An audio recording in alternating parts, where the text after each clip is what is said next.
These are scenes of liberation. Allied prisoners of war becoming free men. I was getting overcome with relief, if you like. It seemed almost a dream that we were loose. Free from Nazi captivity after being held behind wire, some for almost 5 years. For the starving prisoners, freedom was almost unbelievable. I couldn't explain the exhilaration or the joy of being free. It's something that actually numbs you. There was going to be no more guards, no more pushing around. As the eastern frontiers of Nazi Germany collapsed, over 250,000 Allied prisoners of war were force-marched from their prison camps into the savage landscape of a bitter winter. Many never made it. They struggled for almost 1,000 miles through a brutal climate amid chaos, genocide, and starvation. It was only willpower that makes you go, and that's all you can say.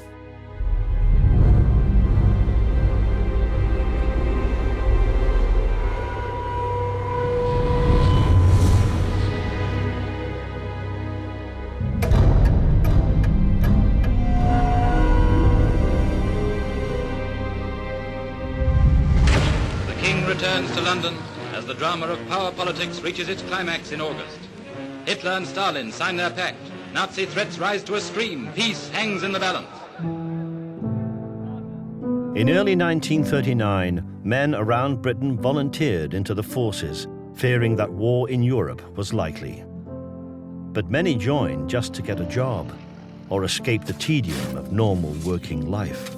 Well, what made me join the army in the first place was the fact my father was in the Royal Military College Band, and the only place you could get employment round here was to be an ex-serviceman to get into the college. My dad was a carpenter, and I followed in his footsteps. I volunteered when I was 17, but they didn't call me till I was 18. I come from the Welsh Valleys, town called Abertillery, and I was in a coal mining family. I was 14 on a Friday, and I was down in mines on the Monday. And I thought, I don't know, I'm missing all the action here, staying in a coal mine. My friends was coming home in uniform and all that, and I thought I'd better do something about it. On the notice board, which was joining the territorials, it was for home defence. And if you joined, you had to do 40 hours a year, and you had to go on camp for a fortnight holiday. Well, it was one of the things we thought, well, we only get a week holiday, so boss will have to give us another week. I volunteered because I thought I was going to get into a regiment or company that didn't fight. Less chance of getting killed. Nobody told us about getting be taken prisoner. In mid-1939, as tension in Europe increased, the government introduced the Military Training Act, drafting single men aged 20 to 22 years into the military. And one morning in June 1939, I go to work, and there's a chap standing there with a local morning paper. Across the front page, in big letters, is the word Conscription. And he said to me, "Bob, that affects me." I says, "What do you mean it affects me?" He says, "You've got to join the army." I said, "Nip off, I'm not joining the army." Oh, he says, "It's law, you've got to." On September the 3rd, 1939, Britain and France declared war on Nazi Germany. The National Service Act was announced, and all men between 18 and 41 were eligible for conscription into the armed forces. In Parliament, after years of waiting for other nations to disarm, Britain bows to the inevitable.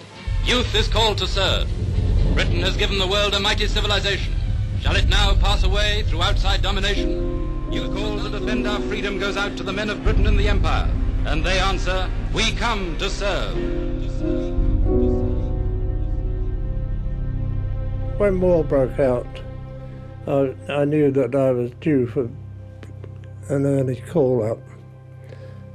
and we thought that the war would be trench warfare, and I didn't want that, so I thought to try and get in something other than the infantry. In my case, I thought that sooner or later I'm going to be called up. I was at that sort of age. I'll choose what I want to go by volunteering now, rather than being called up. And I was lucky to some extent that I did what I wanted to do.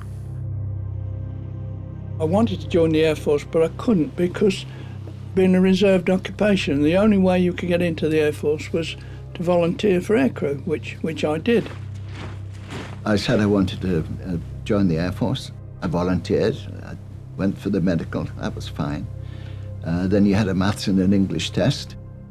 And they said, you're accepted. Now we want you to be an observer because your maths are good. So I said yes and took the King's shilling.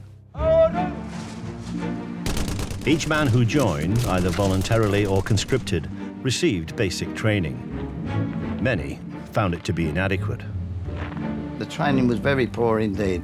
For argument's sake, I'll tell you, there was a ring of us sitting on the ground on a piece of carpet with a brain gun in the middle. A sergeant took it to pieces, then handed it round to us one at a time and told us to put it back together again. That was our training on the brain gun.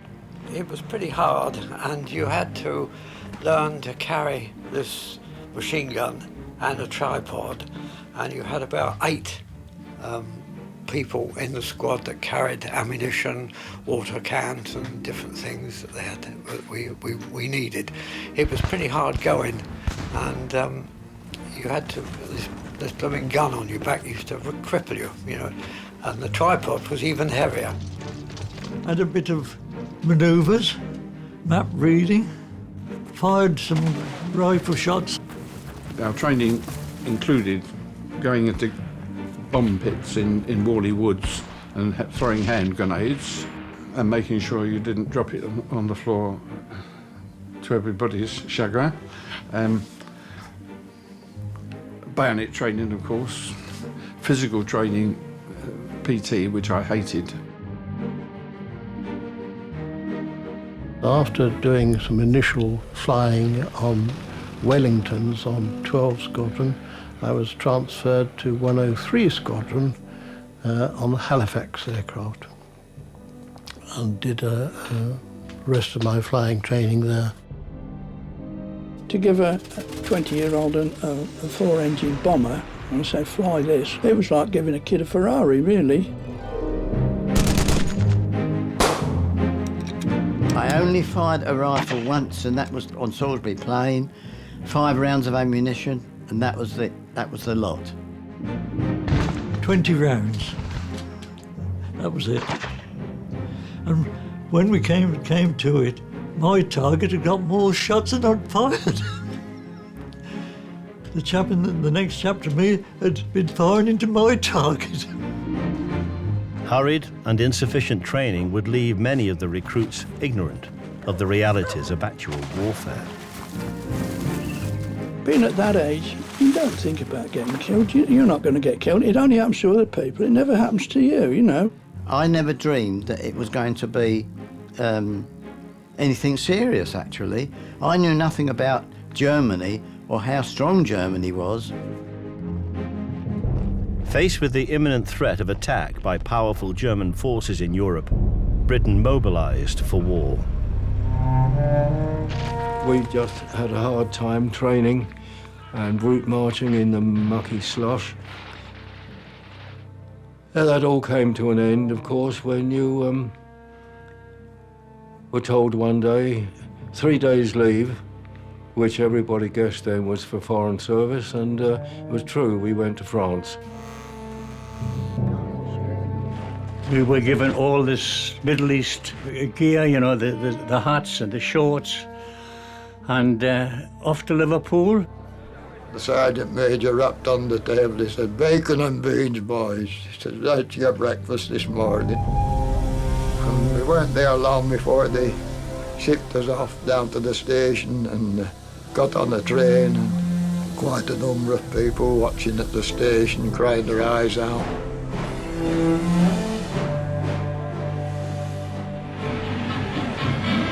And the new BEF is on the way. Down from 100 points in Britain, down to the coast and across to France. Steady stream of British troops continues. This is just a daily event at many a French port. Thousands of Tommies, all willing and ready to do all over again the job we thought their fathers had settled once and for all in 1918. My brother and I used to go up on the deck each night and say goodbye to England. But one morning we got up and somebody had taken England away, and it was just water, and the engine was running and we were on our way, which is quite a sinking feeling. They were soon to discover that their training had done little to prepare them in confronting the might of the German forces. We shall never stop fighting until France stands safe again in all her grandeur. We know that day will surely come. These boys will help to bring it nearer, and it may be a lot nearer than many of us think. From the very start of war in Europe and through the 5 years that followed, the inexperienced and impressionable would be trained to fight on various battlefronts in Western Europe, North Africa, and the Mediterranean. We had a Scotsman who was with us who kept calling out, we're all doomed, because there was 13 of us, there were 13 ships in the convoy, and we left at 1300 hours. In the early months of the war, a Franco-British force was dispatched to disrupt the German occupation of Norway. We built defences at Lillehammer, held the Germans up for so long, and the Norwegians came and took over our positions while we built some more positions. But after several weeks of bitter fighting, the Allies were forced to withdraw in the face of harsh opposition from the German invaders. Returning to Britain, they were sent to join troops already standing guard on the borders of France, facing another German invasion threat. I was dispatched to France with the 51st Island Division, and we were employed along the Belgian frontier until we were sent down to, of all places, the Maginot Line. The Germans seemed to have a superior race at that time because they seemed to have everything that we didn't have. I knew a fair bit about soldiering, but I don't know about warfare. I mean, we'd had training, but a lot of what they taught you in peacetime didn't work out when you got into action. We were ignorant. We didn't know really much about what was going on. We knew the Germans were there. We didn't know how many there was. I was under the impression that the British Army, we were 600,000 strong. And I thought that was a lot of men. I thought that was going to be very good. It wasn't till later we eventually found out that Germany was about 3 million strong. Not only were the Allied forces outnumbered, but many divisions were sent into battle, lacking important equipment and ammunitions. It hadn't been issued with a ground sheet or ammunition or even iron rations, which you got in those days. And the rifle was an old carbide from the Boer War. After a while we got notice to be sent up to the front. All I got was a rifle and 5 rounds of ammunition, all of us, private, that's all. And it threatened with no ammunition. They gave me 2 magazines for a brain gun, 500 a minute to start the battle. Useless. The amount of ammunition we had was 50 rounds a man. We had an anti-tank rifle, which I think we only had about 4 rounds for. We had a Piat gun with a couple of shells. Piat gun was just a waste of time. You might as well have thrown snowballs at tanks. This lack of experience and weaponry led to the near annihilation of the British Expeditionary Force. Overwhelmed by the blitzkrieg tactics adopted as the Nazi armoured columns thrust into France, they were slowly but surely pushed back to the coast where they had not long before disembarked. They didn't have a clue that the Germans were even there until they appeared. Nobody said the Germans were only 5 miles away, or we've got to get ready. Nobody said anything at all about that. The first sign I saw of the Germans were with the tanks coming across the hill, and then the firing. We was ordered to make a bayonet charge. I wasn't worried about getting shot, but I hated the thought of a big long steel bayonet going through. It was a terrifying thing, but the alternative seemed to be deaths. So, your general's telling you what to do and you've got to do it. And even if you'd have said no, what would you have done? We were completely utterly outnumbered. Nobody expected it to be such a disaster as what it was.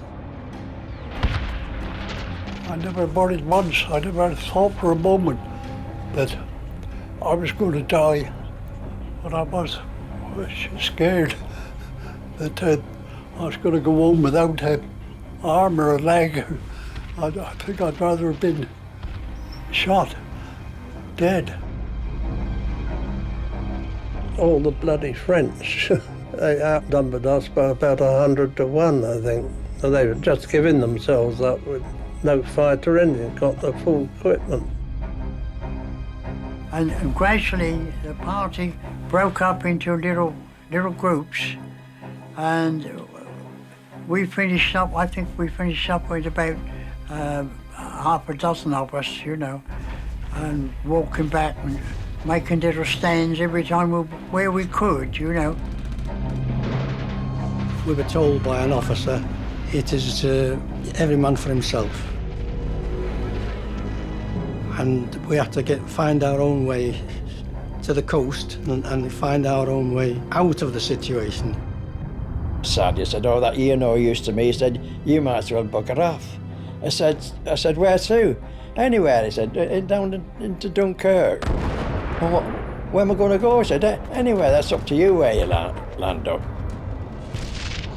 When we suddenly realised what was happening, the officer was the first one to leave us. He just ran away and said, "This isn't right, we're not trained for this, every man for himself," and he went. In the confusion, over 50,000 did not escape. These early captives were amongst the first to swell the growing numbers of prisoners of war. And I was so scared, I turned round on my stomach, I took my steel helmet off, thinking that this would be a quick way. Then the firing stopped for a while. In the end, there was only 5 of us who were able to surrender. We got up and we gave ourselves up.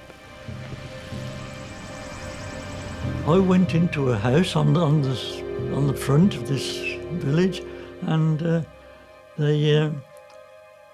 when we came out, there were dead and wounded lying everywhere. We were surrounded. There was just the sea and the Germans, and the French had all surrendered, left us high and dry. It was really a shock, which we never recovered from for a long time. Did a retreat right through Belgium to Dunkirk. Got to Dunkirk and go and get myself wounded. Those lucky enough to stand were evacuated on the beaches of Dunkirk. The unlucky, the seriously wounded and dead, were left behind. There we stayed till the Germans came and having progress about and turn us over, see if we had any arms concealed underneath us. And that was it. As the British retreated back to England, they left behind enough equipment to supply 8 divisions.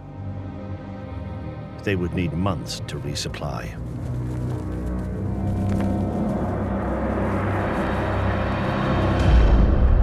In June 1940, Italy joined forces with Nazi Germany as fighting began in North Africa. And then the rumour was that we were going to Greenland, of all places. And of course that was wrong, we were going the other way to Algeria. Then as it became imminent that Italy was going to enter the war, we moved up to the wire between Libya and Egypt. Despite the experience gained in the earlier campaigns, British troops were still forced to fight in conditions they hadn't trained for. We went to a place called Taborba, 20 odd miles south of Tunis. And I remember the lorry driver saying, "I'm very sorry for you lads where you're going," called Hellfire Pass. When we got there, we were supposed to relieve the Northamptonshires who'd had a bad time. And all we could see were bodies in the olive woods.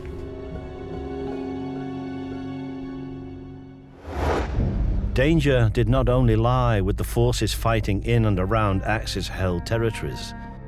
The thousands of airmen who took to the skies every night for bombing raids were an increasing target for German fighters and anti-aircraft fire. You arrive at the squadron, and you're still not aware that you're about to face death. You get briefed, and as you were kitting yourself out, you would say to your best friend, if you don't make it back, can I have your eggs and bacon? It was never going to be you. And off you fly. I was an instructor. They decided to do the 1,000 bomber raids. And they sent me on the first 3, and I was shot down on the 3rd one. Only 2 crews survived that night, and that was an average. It was 100 people every night. And they talk about a war today, 100 airmen every night. Across all battlefronts, losses mounted as the war became more ruthless. I said to the guys, I said, "Stay where you are." I said, "They're not taking prisoners, they're shooting every man that can get." I said, "Stay where you are." As the fighting intensified, the fate of thousands of Allied troops hung in the balance. And then this big guy came up and he called out, "Gentlemen, please put your hands up, come out, for you the war is over."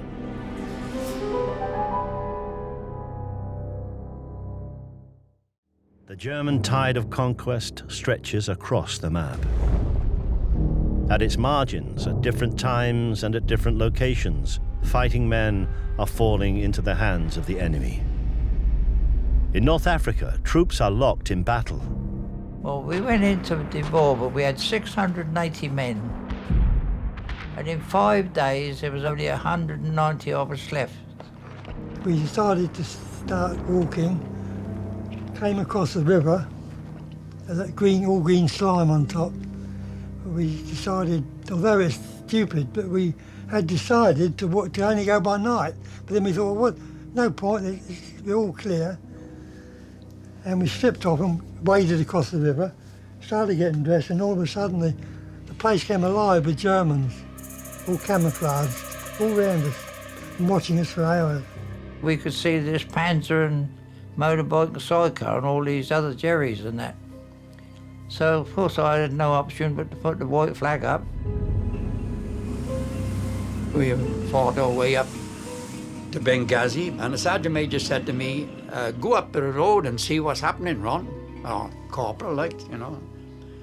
I went up the road, and all of a sudden, there was a tank coming down the road, and a Jerry standing up in the front, and in perfect English, he says, "Come on, boys," he said, "for you, the war's over. Drop your guns." And he said, he said, "The Englander." The Englander, he said, what are you doing?" I could have told him, I'm nearly shitting myself. By 1943, the Allies had succeeded in North Africa. They soon began a slow offensive into the Italian region, which lasted up until 1945. Recruits fresh out of training were on their way for their first taste of the war, alongside already battle-hardened men. The day came when the training was finished. We was just loaded in lorries and we were given sandwiches and taken to the ship and picked up a convoy for Malta. In the Mediterranean, naval units were under constant pressure as each side strove to supply its own forces and intercept the convoys of their enemy. We travelled to Malta, and on the way there was aircraft about, there were submarines shadowing us. Shells was coming in. I think we had about 12 hits, and I was dazed and crawled. It was all smoke, black smoke. All I could do was crawl towards the light, which I could see in the distance. I crawled to the light and I heard a shipmate screaming out, and I crawled to him. I tried to pull him out, but my strength had gone. I couldn't do anything. And those chaps that wasn't too bad, we hung around the sides on the side ropes.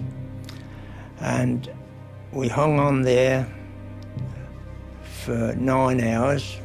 We were all together, but when they picked us up, it was 10 hours. As the Allies landed in Italy, the Italians were quick to surrender. But the German reaction was vigorous and determined.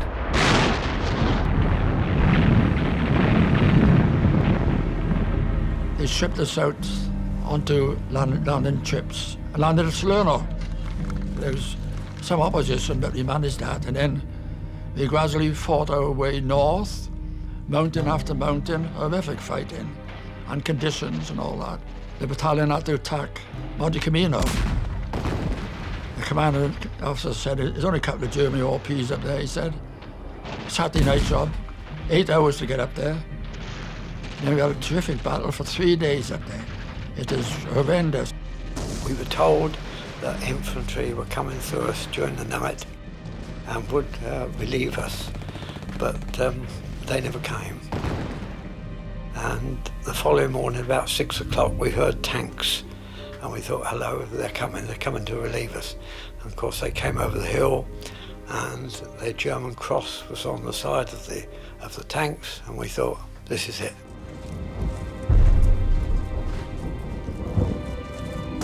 Fighting at Anzio was very bitter. We had an American commander who had already said, I understand, it couldn't be done. Well, if you have a commander who doesn't think it could be done, he's not the commander you need.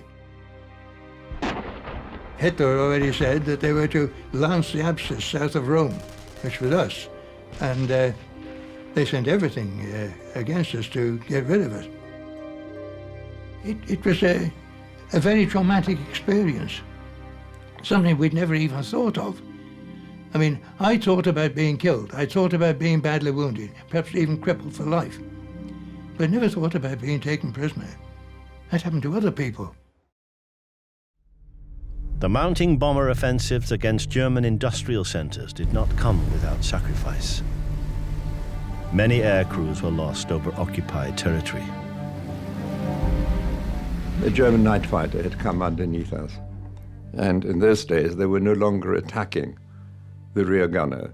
They were underneath where there were no gun position, just raised their guns and fired. And I was sitting about 3 feet away from my pilot on his right, and he got killed instantly. Bailing out of a stricken aircraft was no guarantee of survival.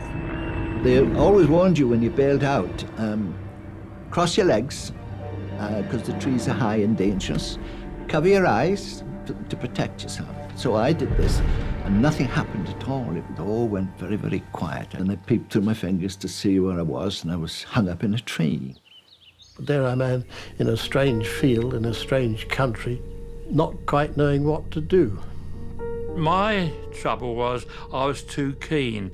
When it started to get light, I know it was very early in the morning, you should find somewhere to get down for the day, to keep out of sight. I went to two farmers in Normandy asking for help, and they wouldn't know, which is reasonable. They face the death penalty if they helped escapees. And the third one said, I'll help you, and I said, fine. And he took me to a little village, and there was a street, a road. And he said, the 4th house on the left, they will help you. So I went there and I knocked, and out came a German soldier. And I said in my best German, sorry, wrong address, and walked back, and he said, come, and that was it. And before very long, I suppose only 10 minutes or less, pretty well the whole of the German army was there. So 2 guys shouted at me, I said, hi. I said, hi, gute Nacht, grüß Gott, and started to walk on. Next thing I know, there's 2 pistols pointing at me. My good morning must have been too convincing, because the next thing I heard, halt.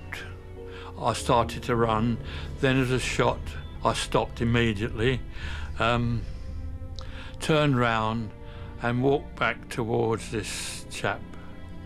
And he was only a little chap, bless him, and he had this Luger pointed at me, and he had his bicycle behind him. And as I walked to him, he kind of backed up and fell over his bicycle and landed on the ground. All these other chaps started to laugh. They thought it was very funny. And that was the end of us. A lot of shouting, guns in your stomach, in the hock, and all the rest of that. And that was my start as a POW. From the start of the fighting in early 1940 and throughout the war, over 300,000 soldiers, seamen and airmen were taken prisoner by the Axis armies. Little did they know, their war was far from over. Capture in battle was often unavoidable. After hours or even days of intense action ending in surrender, they were thankful to be alive. But no matter where and when they were captured, they faced a further torment, a long, hard journey to prisoner of war camps scattered across Eastern Europe. As we were marching through out of the town, French women came out and were putting out buckets of water for us. And as they did it, the Germans kicked them over, so we couldn't have them. And as we went through the little village, the civilians were standing on the other side, and as we marched down through them to the station, they started spitting at us, you know. Pooh, pooh. And then they said, right, oh, you're moving out. Where the hell are we going to now? So they took us down to the railway station, put us in cattle trucks. There were about 70 to a cattle truck. You couldn't sit down. We had a corporal that was with us, and he was the first one to get on, and he counted us as we got in. And he counted 57 in our truck. Some had more, I think. We put 40 of us in there, and that was a bit crowded, you know. But knowing the Germans, they decided that another 20 wouldn't hurt. So they put another 20 of us in there, and you were in a position that you couldn't move. The doors were shut, and bars put in place, and that was it.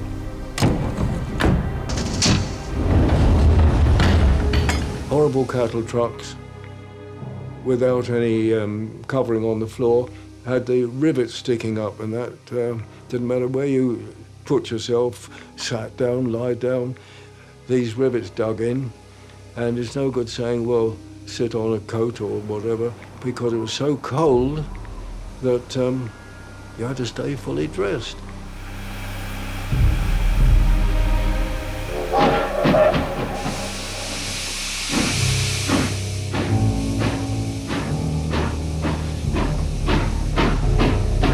We were on that train for the whole of the day, and I remember seeing the German slogan on the side of the trains. Die Raden müssen rollen für den Sieg. The wheels must roll for victory. I noticed on the side of the wall there was all Jewish, I didn't know what they were like, but Jewish messages and sort of thing. They must have known where they were going. I didn't know at the time what these were for, but these cattle trucks were the same cattle trucks that the Jewish people were pushed into to go along to what was unknown then, these concentration camps. As the POWs captured across Europe started their cramped journeys to unknown destinations, many would experience a Nazi disregard of the Geneva Convention. It took roughly 2 weeks because they stopped overnight in different sidings. They let us out for water once a day. and we were getting a bit hungry.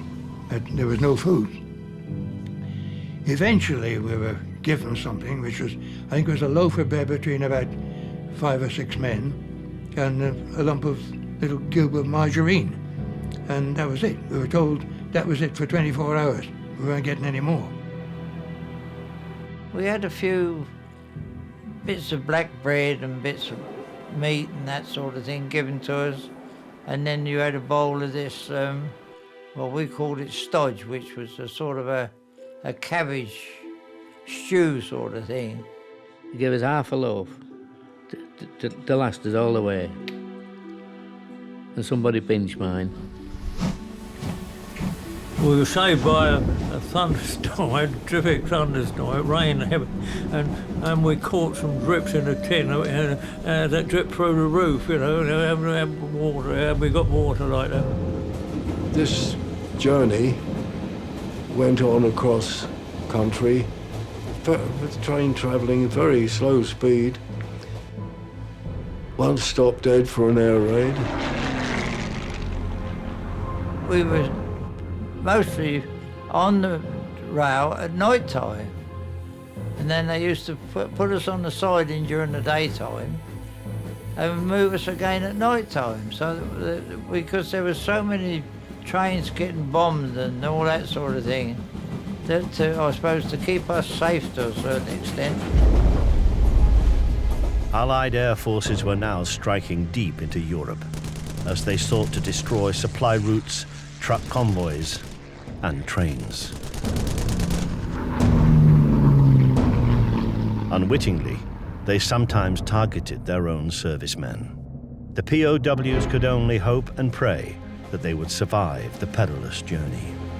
There's a village up on in France, there was a village up on the hill, and the Red Cross were there, and they insisted that we had POW painted on top of the carriage, the wagons, because the train in front had been strafed. So the Jerry said, well, if you want it, you do it. For some, transit to the camps was a more leisurely affair. The train was very crowded, and at one stage a German major opened the door, and these 4 soldiers got out. And he said, they said, you can't sit down, it's reserved for prisoners of war. And he said, what a bloody war this is.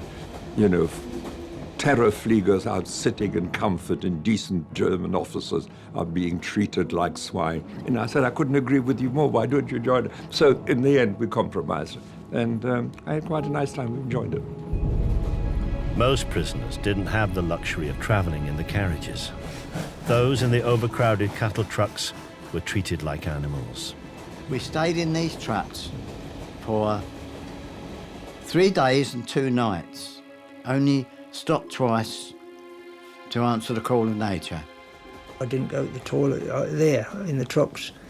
And chaps was doing the business in Red Cross parcel boxes and throwing them out the little slit in the cattle trucks. Well, you had to make sure you took a tin with you, you know, something, and so you could urinate in it. The bloke, whoever was up in the corner or whatever, used to try and get up to the top where there was a hole in the top of the truck sort of thing, and tip it outside. And any sort of bowel movements, they had to be controlled until you were allowed out. We had a bucket inside the cattle truck. I don't have to tell you what that was for. And there were 60 men in there, so you can imagine what this bucket was like. Gradually, as this bucket filled and often overflowed, everybody sort of shuffled down that way, away from it, because nobody wanted to live that end. Well, it was awful. It was absolutely filled to capacity, and you couldn't move or anything. Of course, the horrible smells that were coming from the thing, it was terrible. Every morning we were stopped out in the country, and some able-bodied blokes pulled out and dug a hole and emptied the bin and back in, and away we went. As prisoners were transported, many felt duty-bound to escape. We hadn't been on a day, we'd done about 3/4 of the day, and the Germans found out that the Australians had dug a hole in the bottom of this cattle truck. there was a bit of commotion at the back, next truck to us, and apparently there were some Australians in it. And they'd managed to get a chopper, an axe, and they was chopped through the floorboards and escaped, some of them. But the Germans came up and they just riddled the truck with machine gun after that. They just sprayed the truck with machine guns. One American was shot trying to escape. They put in the sidings at night and he tried it, and we thought, well, this is useless trying to escape here. The interpreter came round one day and said, anybody here with engineering experience? And we said, why? He said, we want help up in the car factories up in Milan. I said, okay, like so a couple of hundred put our names up, our hands up, of course. And we put us on a train and we travelled overnight, pulled up in a station in the morning. And the Italian guards got off and I could hear German voices. And I thought, that's funny. We should be getting off here and going to the plains of Po to work. And all of a sudden, we heard roast. Someone said, hey, that's German. And to my horror, what happened? The Jerrys chased the Italian guards off the train. They tore down the camouflage. And I saw on the station the name of the station. It was Brenner. We were at the Brenner Pass, which is at the base of Austria. So instead of getting off the train, the Italians sold us a dummy. They got off, the Jerrys got on, and away we went through Austria. We stopped one morning, very early, misty, and somebody called out in German to two bowwomen walking along the footplate, a track farther over, but they didn't respond. So somebody called out in French and didn't respond. Somebody called out in something else, and eventually they got an answer, and it was in Polish. And that's when we knew we were in Poland. And when we eventually stopped, it was a station called Lambsdorff. In Lambsdorff, it was quite near a great big prisoner of war camp called Stalag 8B. These stalags were the German prisoner of war camps. Over 150 of them stretched out along the Nazi-occupied territories in the east. We got off the train and we was marching down the road to our camp, and we marched past barbed wire fencing and fellas in pyjamas. And I said to one of the guards, who are they? Juden, he said. I said, Juden. Jews, he said. Like as though we should have known. I mean, we didn't know they were persecuting the Jews. I had no idea. After days of marching and travelling on trains, the POWs set foot in their new home, Stalag camps along the German and Polish border. In these cramped, crowded living conditions, they were expected to sit out the rest of the war. And eventually we finished up in Poland, quite late at night. And we got out and we marched past a cemetery into a prison camp. And of course we'll say, what are we put here for? What's them calling through the wire to the others? What's all this about? Nobody knew. There must be several hundred of us, quite a large bunch. They'd been collecting them from all over the Italian front, all nationalities, British, Indian, American, all kinds. Many of them were public school boys. So to them, a prisoner of war camp must have been rather similar. You know, the food was lousy, there were no women, you rode home once a fortnight, you did as the headmaster did. So it must have been not much change. Having survived the torment of capture, they were now to sit out the rest of the war behind wire. The prisoners adjusted to camp life as best they could. They waited patiently, confident of eventual liberation by Allied forces that were striking fresh offences. But they were to face many hardships and ordeals that would challenge their hopes of ever regaining their freedom.